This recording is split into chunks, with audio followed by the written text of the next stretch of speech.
Unlike my counterpart in the American House of Representatives, the Ghanaian Speaker is not a member of the House. The Ghanaian Speaker presides over, but does not participate in proceedings of the House.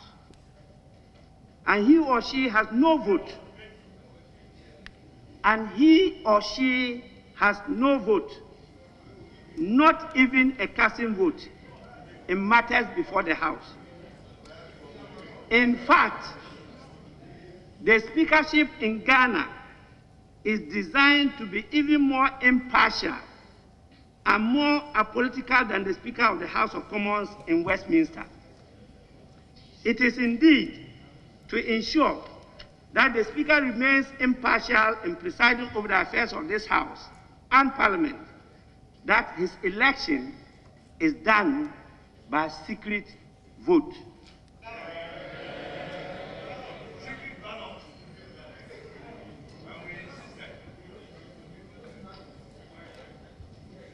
Honorable members, the independence and impartiality of the Speaker is particularly evident from one line in the Speaker's oath. That line is not found in the presidential oath, the oath of Vice President, the oath for Ministers of State and Cabinet, or the oath of a Member of Parliament.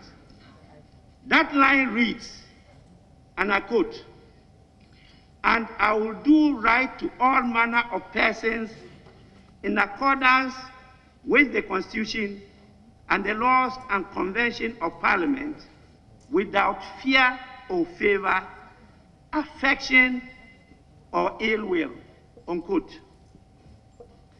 That last phrase, quote, "without fear or favor, affection or ill will," defines the office of Speaker as an impartial, non-partisan office. I assure you, I don't take this oath lightly at all.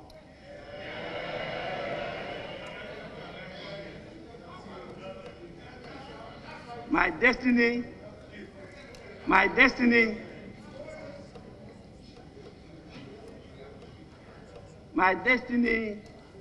on this earth and the earth after is in my own hands.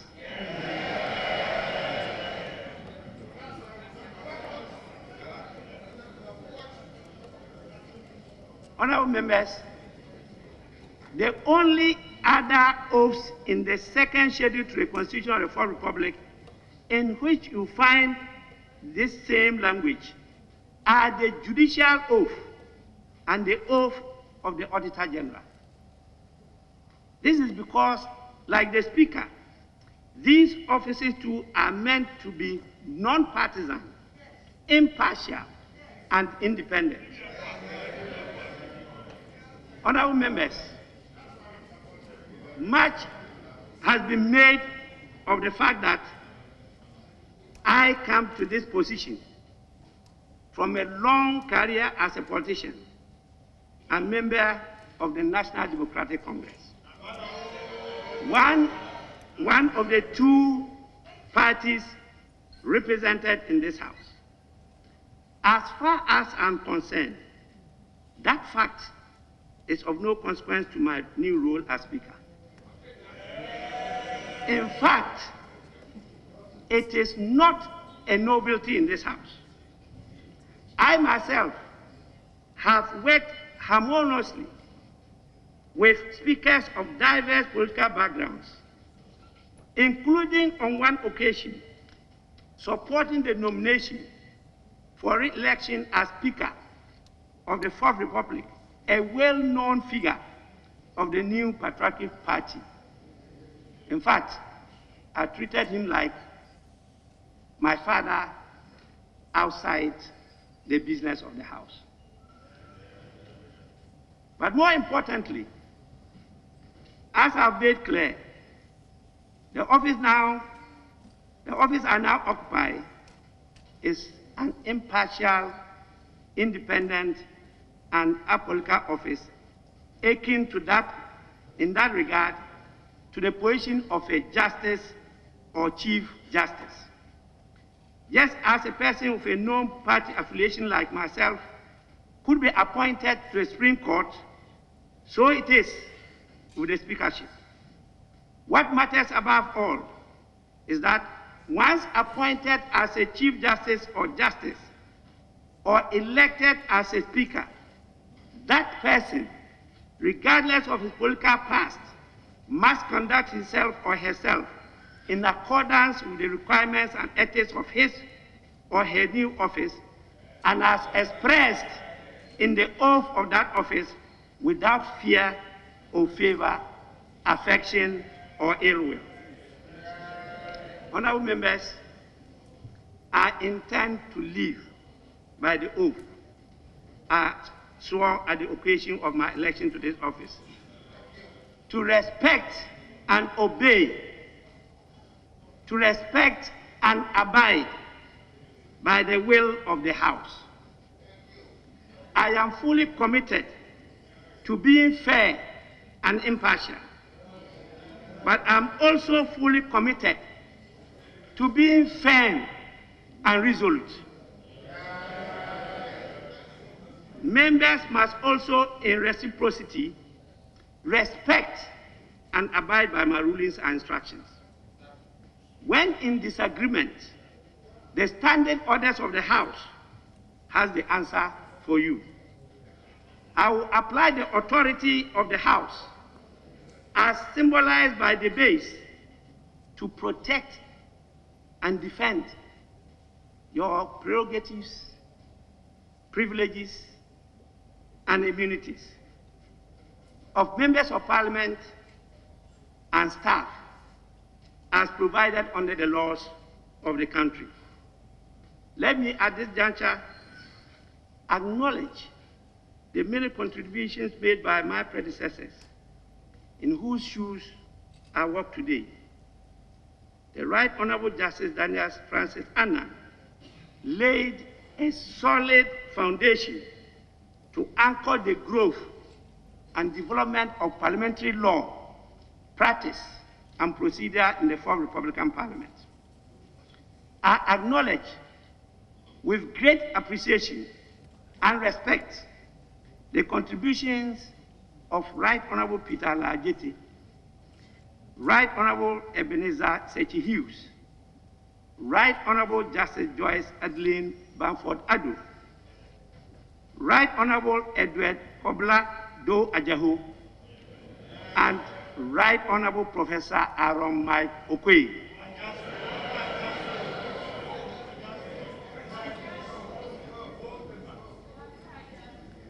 I have worked closely with all these speakers as a leader and a member of the Parliamentary Service Board. And I can attest to the tireless efforts each and every one of them made to consolidate, strengthen the institution of Parliament, and to build the capacity of members and staff of Parliament. I pledge to build on these achievements and to widen and deepen the frontiers of parliamentary governance even further, particularly so that we'll be opening our doors to the public, civil society, the media, and all who are interested in the health of the democracy in this country. Honorable members, some critical laws could not be passed by the previous Parliament, and these have gone into abeyance with the dissolution of the 7th Parliament of the Fourth Republic. Draft legislations such as the Affirmative Action Bill, Sparsal Rights Bill, standing orders of the House, which has been pending before the House since 2002, the Budget Bill, International Business and Agreements Bill, calls for urgent action. I call on the responsible sponsoring government agencies or institutions to resubmit this bill to the House early for consideration. In particular, I call on Parliament to expeditiously deal with the review of the standing orders of the House. My vision,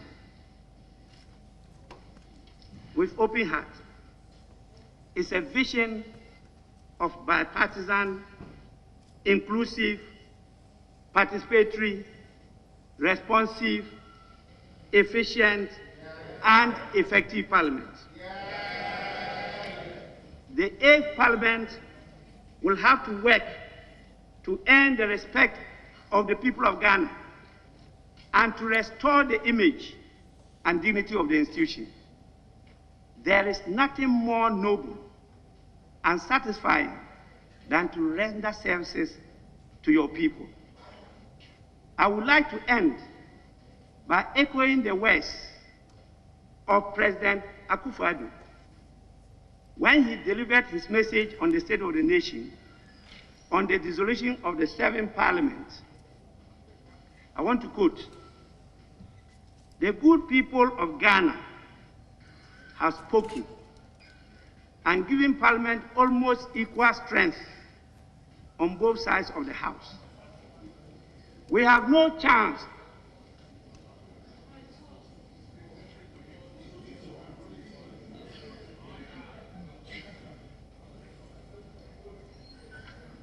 I repeat, the good people of Ghana have spoken and given Parliament almost equal strength on both sides of the House. We have no choice but to work with the consequences of the desires of the people. The House would have to be more accommodating of each other's views and probably devise new ways of conducting its affairs," unquote. I fully subscribe to that view. No more, no less. Cooperation, dialogue, accommodation, and consensus building must guide this Parliament in the conduct of its business. We must work together for the betterment of Ghana and Ghanaians. That, I believe, is the demand of Ghanaians and the loud and clear message of the 2020 general elections. That is the message in the votes of 136 in favor of Right Honorable Adom Michael Quaig, as to 138 for Honorable Abanswana Kenso Bagbin,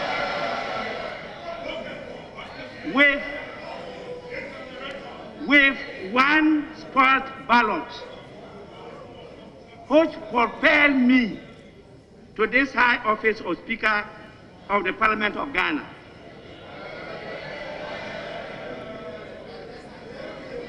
Honorable members,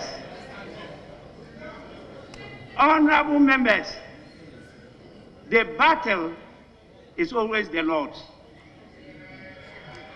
Glory be to the Most High. I thank all of you for your patience and attention. God bless you.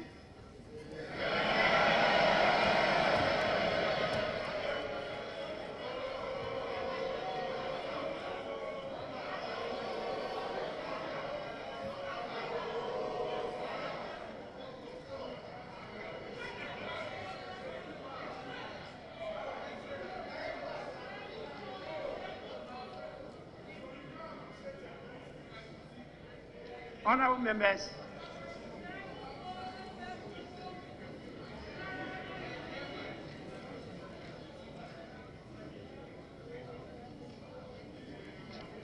I will always be guided by the leaders from both sides of the aisle.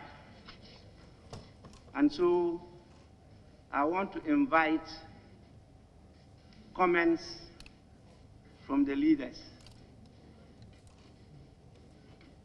The Honorable Member for Tamal South, Honorable Haruna Idrisu, wants to have the first bite.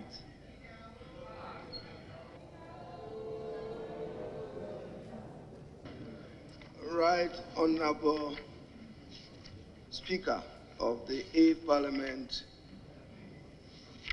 the Honorable Alban Sumana Bagbin, maybe I should as well add Alban Sumana Kingsford Bagbin.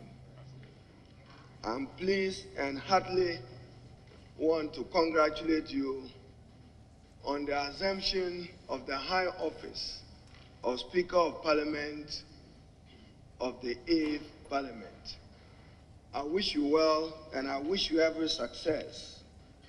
Now, Speaker, permit me to paraphrase one of your own words and three from President Nana Addo Dankwa Akufo-Addo, when in your submission you quoted from him, contributing to advance the progress of our country. That should be our collective challenge as a people. How do we contribute to advance the progress of our country? How do you contribute as Speaker, and how do I contribute as Member of Parliament to advancing the progress of Ghana? Naturally, this will be contingent on ensuring peace, ensuring stability in our country, and working tirelessly to better the lot of the Ghanaian, to improve the quality of life of the Ghanaian. Mr. Speaker, you come to this office with enormous and perhaps unparalleled experience as a legislator and lawmaker of our republic. The passion with which you serve the people of Nadole for those long years, only probably now equaled by the Honorable Osaichi Mensah Bonsu, if he completes the term. The if. The if term. I say if he completes the term. Mr. Speaker, so you come to it with enormous experience, and I trust that the Parliament of Ghana will be stronger, more transparent and more accountable, and more importantly, more responsive to the needs and aspirations of the Ghanaian people.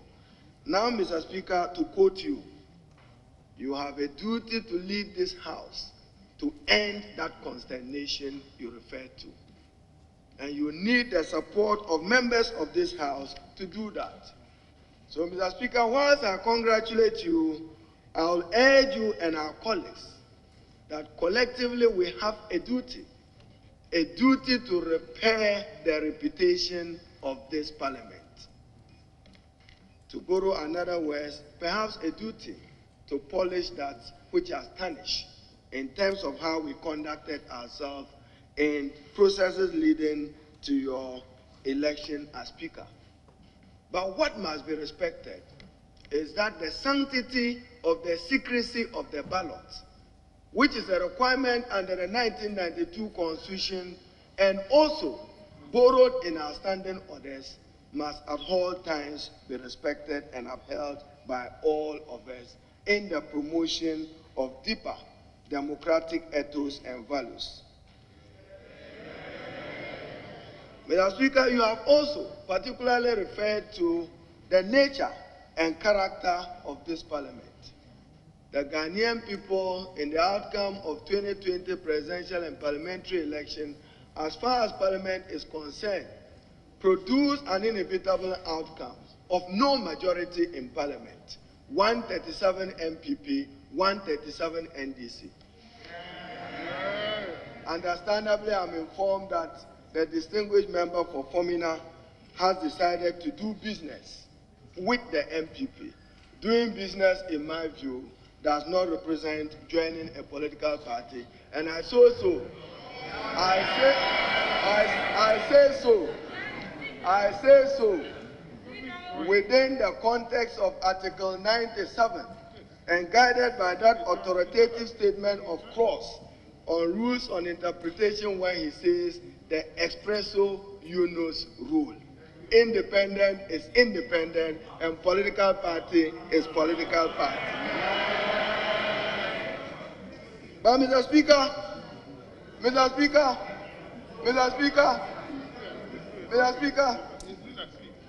whilst congratulating you,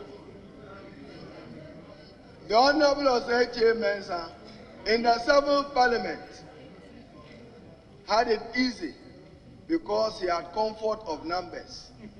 This time he does not. And he cannot procure nor add to it other than a cooperation and support from the member for Formina, nothing more. So, Mr. Speaker, what he must understand, this site, however we are referred to, you will need us going forward. I didn't even reference portions of the Constitution, but any of you can read Article 11, 268, 174. It requires 2/3 majority. You don't have that. You will need us going forward. That is why you must tolerate and respect us no matter what. Going forward, the Constitution, I can mention 10 more. Mr. Speaker, I conclude on that note. I have said this because I know my colleague is very experienced lawmaker, that this parliament, cooperation and consensus is compelling and an imperative. Did you want the obvious? Mr. Speaker, on matters relating to whoever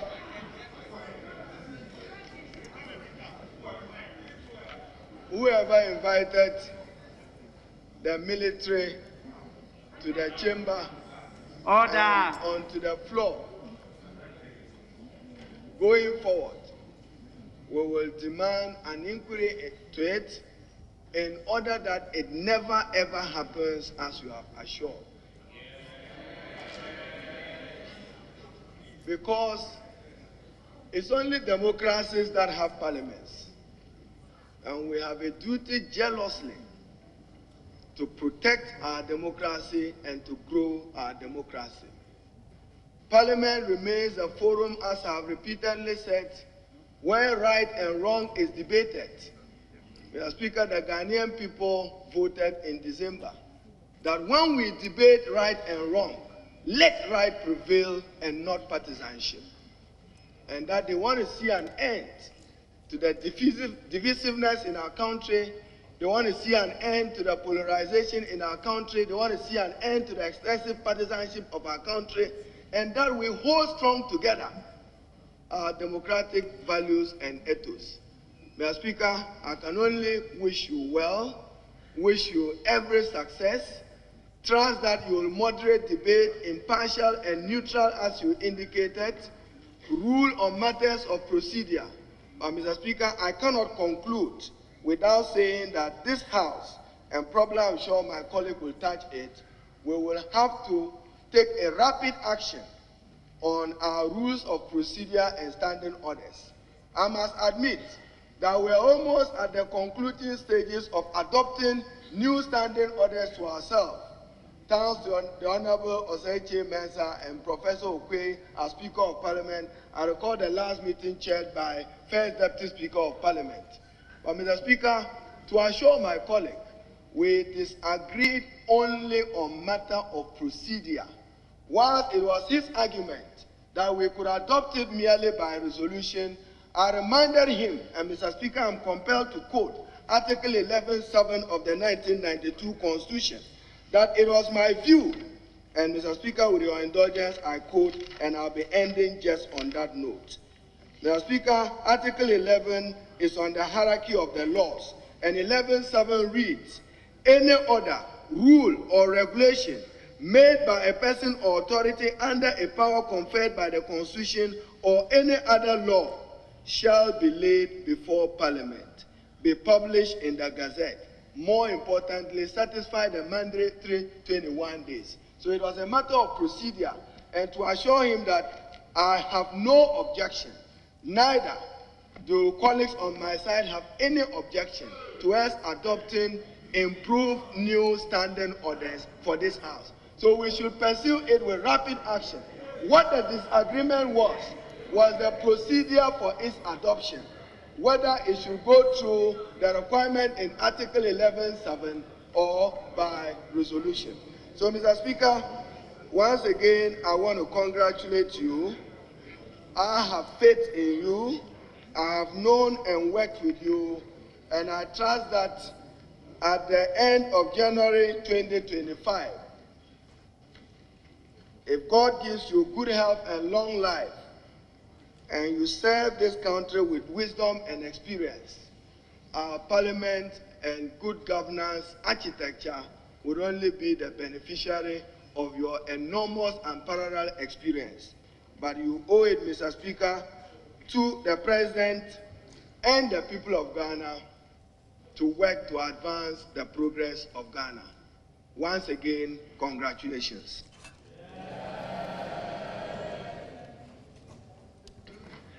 May we now listen to the Honorable Member for Swame, the Honorable Oseche Mensah Bonsu.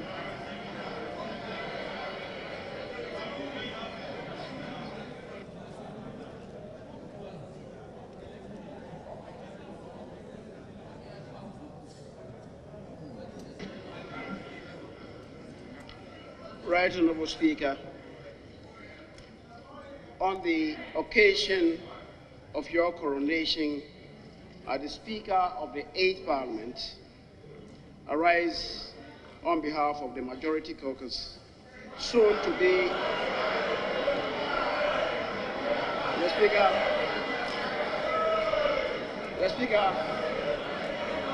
soon to be declared Honorable Member, order. And on our part, to express our congratulations. Honorable members, let me repeat.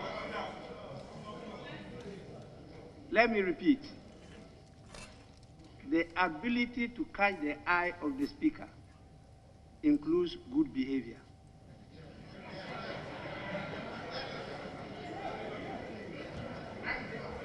And so I'm taking note of the happenings in the House.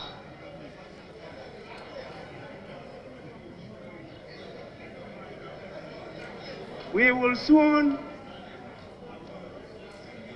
the House will soon be broadcast live, and your families, your kings,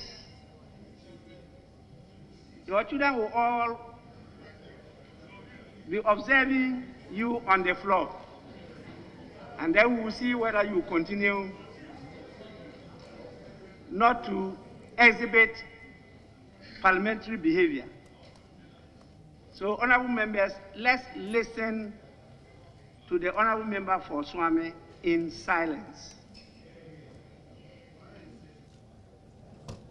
The Speaker, Right Honorable Speaker, as I began by indicating, on the occasion of your coronation as the Speaker of the 8th Parliament, I rise on behalf of the caucus that is soon to be declared as the Majority Caucus. Yeah. And on my own part, to express our congratulations to you. Right Honorable Speaker, for 28 continuous years of your adult life, you have rendered service as a Member of Parliament to this country. You hold a record that is going to be extremely difficult to break. 28 years, continuous years of good service to this country. Mr. Speaker, I know that some members who began with you got their stay in this House truncated they have recycled themselves.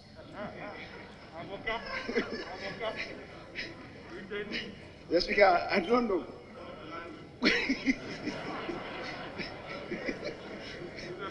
I do not know whether they will have the good fortune to match your record, much more to break that record. Mr. Speaker, you are not one of the members of Parliament who have just walked through Parliament for all these years.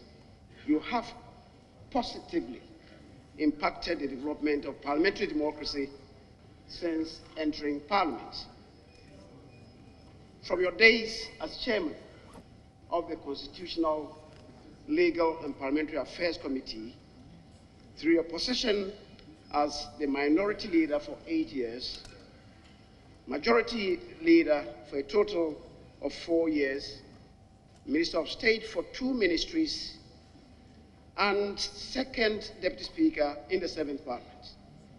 And now, by the mighty hand of divine providence, to experience a second transmogrification in your life.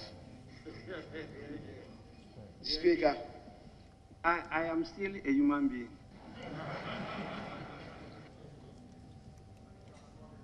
It is most unfortunate, as you yourself related to, that the processes leading to your ascension to the high office of the third citizen of this country were characterized by unfortunate, regrettable, and indeed reprehensible incidents. This House must work together to ensure that these unfortunate events do not recur in any form or shape, and these events, Speaker, and conduct must not be accorded space for any further procreation.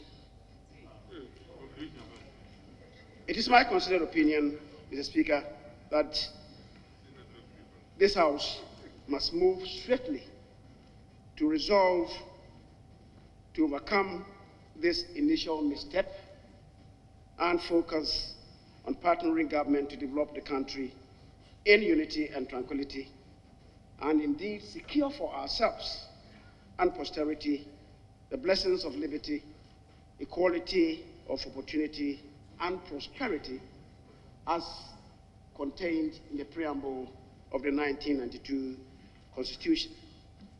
Mr. Speaker, the closeness of the numbers of the caucuses imposes an obligation to deepen consultation in our pursuit of good democratic governance that is foundationed on probity and accountability.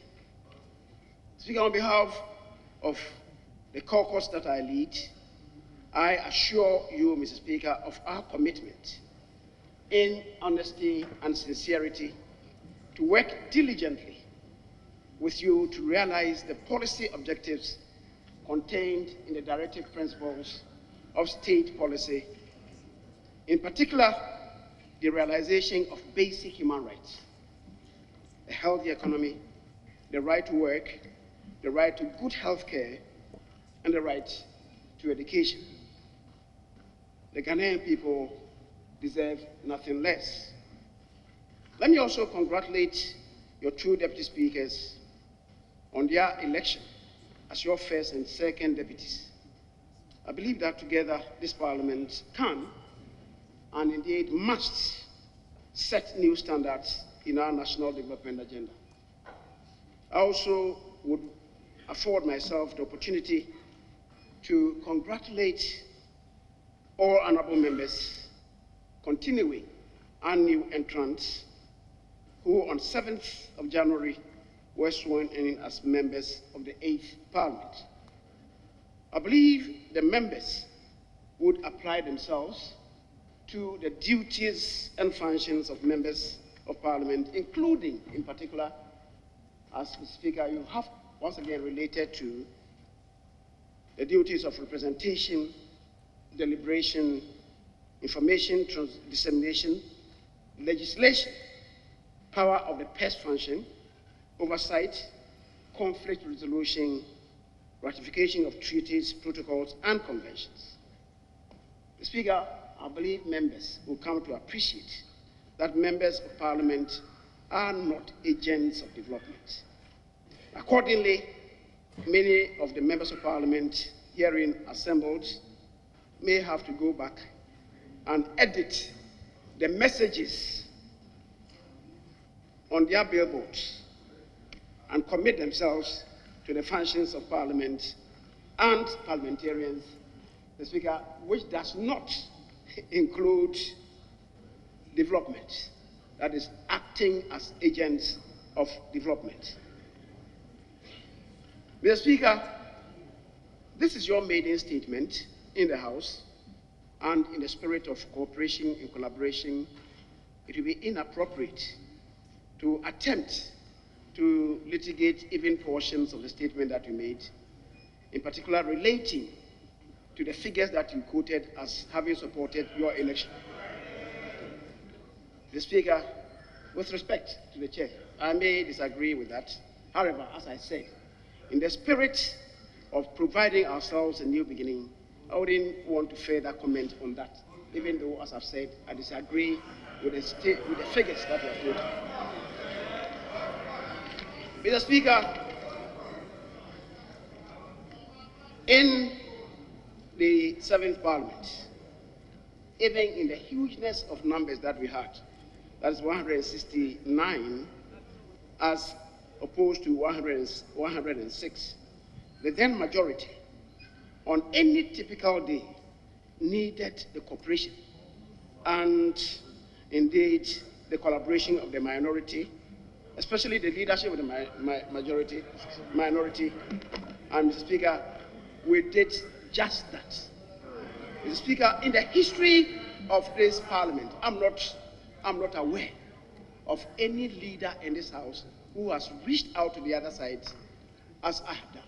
My colleague, the Honorable Cletus Abuka is here. Mr. Speaker, you yourself, you are here. I will testify that in the history of this Parliament, if you open our eyes wide, we know the consultation. My colleague, the minority leader, the former minority leader, the Honorable Haruna Idrissa, the Honorable Haruna Idrissa would attest to that fact. And that is notwithstanding whatever people say outside. The Speaker, the caucus that I lead, and indeed the leader for the member for Fomena, is not oblivious of the constitutional provision relating to his doing business with the NPP caucus. And that is why, Mr. Speaker, he was very careful in his choice of words.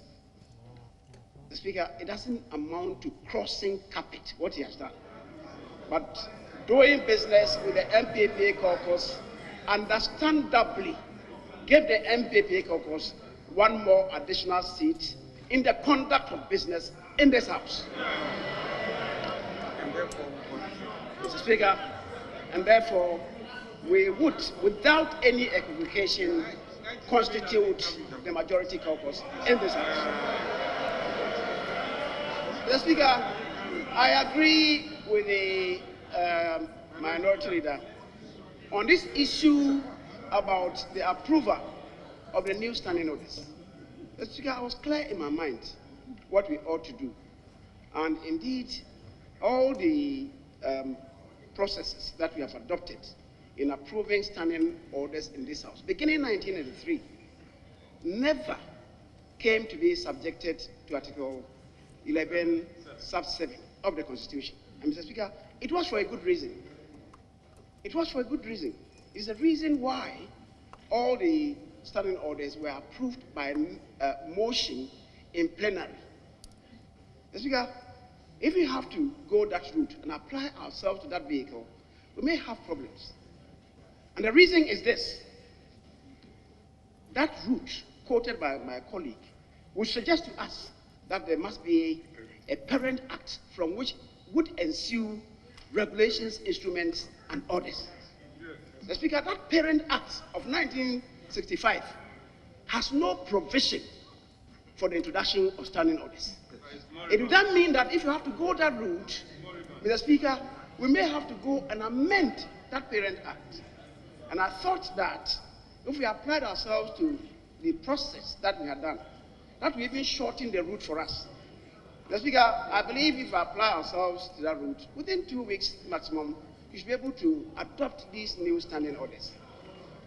And if members insist that we should go that route of Article 11.7, the Speaker will run into turbulence.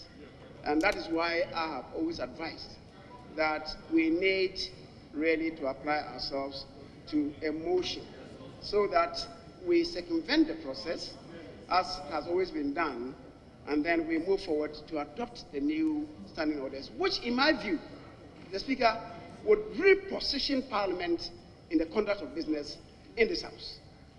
I have no inhibitions as to the direction to go in this regard. Mr. Speaker, once again, this is the time to congratulate you. And once again, I congratulate you, your deputies, on your elevation, and as well wish all members, because we are all beginning a new term, a good and healthy stay in this Parliament. Mr. Speaker, I thank you most enormously for this space accorded me. Once again, I thank you very much.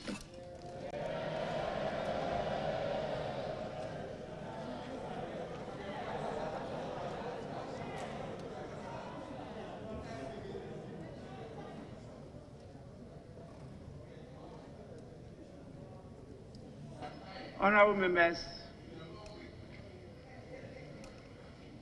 I received a letter from one of your colleagues, the Honorable Andrew Esiema Amwako, the Member of Parliament for Formina constituency.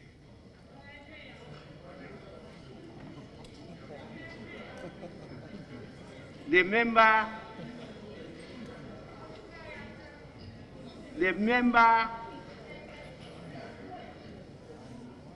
that is holding the balance in this House. I have the letter in my hands, and I'll proceed to read the contents to all of you. The letter emanates from his office and is dated 13th January 2021. The Right Honorable Speaker, Office of Parliament, Osu, Accra. Dear Sir, declaration to do business with the NPP caucus.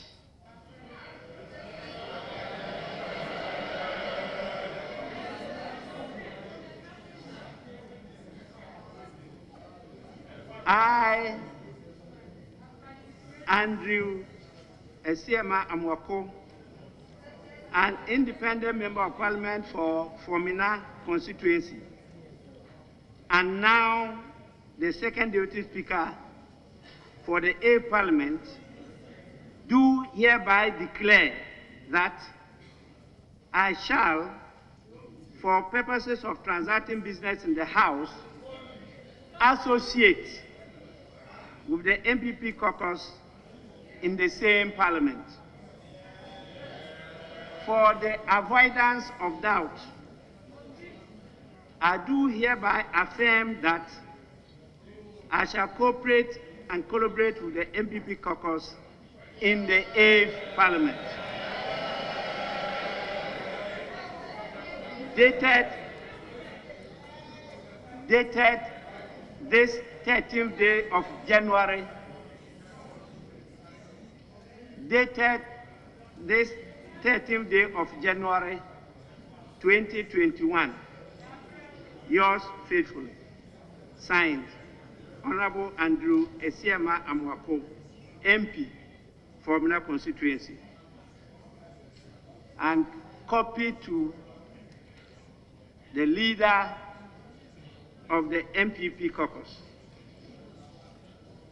Honorable members, with this official declaration to the House will accord him the space to do as he has stated. Whatever he said outside was of no effect so far as the business of the House is concerned. And therefore, he had to do it officially for it to be read and captured in the Hansard. And so what we have now, you have the New Patriotic Party wing or caucus in Parliament, together with the independent member of Parliament from Formina. And they now constitute the majority group.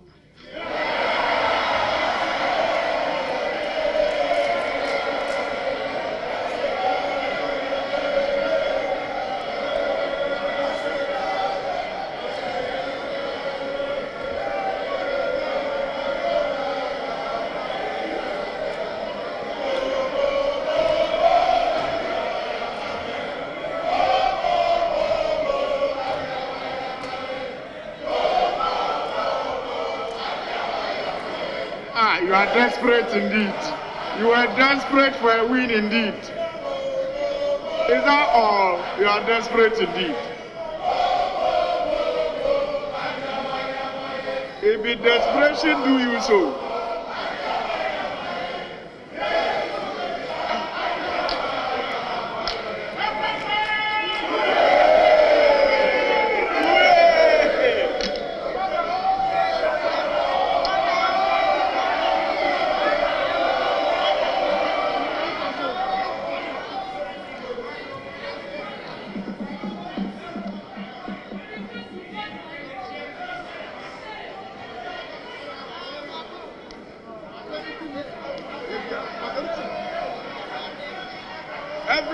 every win is a win.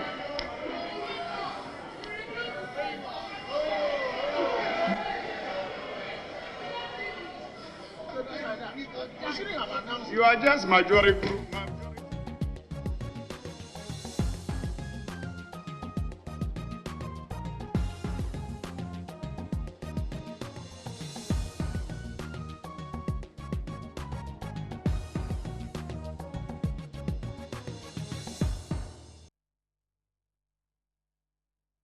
Enti die kokoso ya no nti se no de wo mrahye bedwafie mu no ye wo Adom kuma na ye wo Adom dodo a NPP amanyoko no na ekura dodo no nti oye majority na fe NDC eye minority. Bra speaker PM Penino akenkan Formina MP mrahye bedwani na numu asem se one NPP amanyoko no ebeye adwuma. Enti no de abekoso akire bia no ye nua be ma bednego asante asiedu What about Brian Tia in free her, no coswa shay, netie, and you merka see no more, yadinina, ebeba, had a bema quine, na prom to brand some nino, yadibesi, media fear among qua, Tamaklu.